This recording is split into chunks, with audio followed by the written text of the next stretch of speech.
অসমের কামাখ্যা মন্দিরটি রহস্যবাদ এবং কিংবদন্তিতে আবৃত। ৫১টি শক্তিপীঠের মধ্যে সবচেয়ে প্রাচীনতম বলে বিশ্বাস করা হয় এই মন্দিরটিকে, যা হিন্দু পুরাণে গভীর তাৎপর্য বহন করে। ২. অনন্য ঋতুস্রাব অনুষ্ঠান।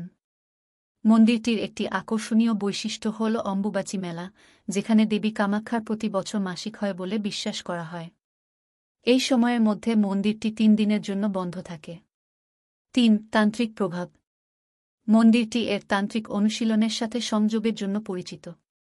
কামাখ্যা মন্দিরটি তান্ত্রিক উপাসনা এবং আচার অনুষ্ঠানের কেন্দ্র হিসাবে কাজ করে। ৪. লুকানো ভূগর্ভস্থ অভয়ারণ্য। গর্ভগৃহে একটি প্রাকৃতিক ভূগর্ভস্থ ঝর্ণা রয়েছে, যা দেবী কামাখ্যার গর্ভ বলে বিশ্বাস করা হয়। ৫. স্থাপত্য বিস্ময়। মন্দিরের স্থাপত্য প্রাচীন অসমীয়া শৈলীকে জটিল খোদাই এবং বিভিন্ন দেবদেবী এবং পৌরাণিক প্রাণীদের চিত্রিত ভাস্কর্যের সাথে মিশ্রিত করে। ৬. চৌম্বকীয় টান।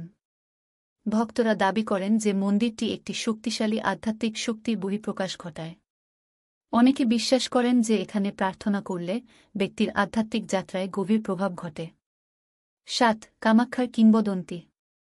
মন্দিরের উৎপত্তি সম্পর্কে কিংবদন্তি রয়েছে, যার মধ্যে দেবী সতীর দেহের অঙ্গগুলি তার আত্মহননের পরে এখানে পড়ে যাওয়ার কাহিনী সহ এটি সৃষ্টি ও ধ্বংসের বিস্তৃত বর্ণনার সাথে যুক্ত।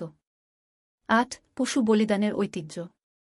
বিতর্কিত কিন্তু এর আচার অনুষ্ঠানের সাথে অবিচ্ছেদ্য, মন্দিরটি ঐতিহাসিকভাবে কিছু অনুষ্ঠানের সময় পশু বলি হয়, যা পণ্ডিত এবং দর্শনার্থীদের মধ্যে একইভাবে বিতর্ক ও মুগ্ধতা সৃষ্টি করেছে।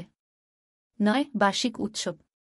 অম্বুবাচী মেলা ছাড়াও মন্দিরটি বিভিন্ন উৎসবের আয়োজন করে, যা অসমীয়া সংস্কৃতি এবং আধ্যাত্মিকতাকে তুলে ধরে। ১০. আধ্যাত্মিক অভয়ারণ্য। কামাখ্যা মন্দির শুধুমাত্র একটি ধর্মীয় ল্যান্ডমার্ক হিসেবেই কাজ করে না, বরং একটি আধ্যাত্মিক অভয়ারণ্য হিসেবেও কাজ করে, যেখানে অন্বেষণকারীরা এর রহস্যময় পরিবেশের মধ্যে সান্ত্বনা এবং নির্দেশনা খুঁজে পায়।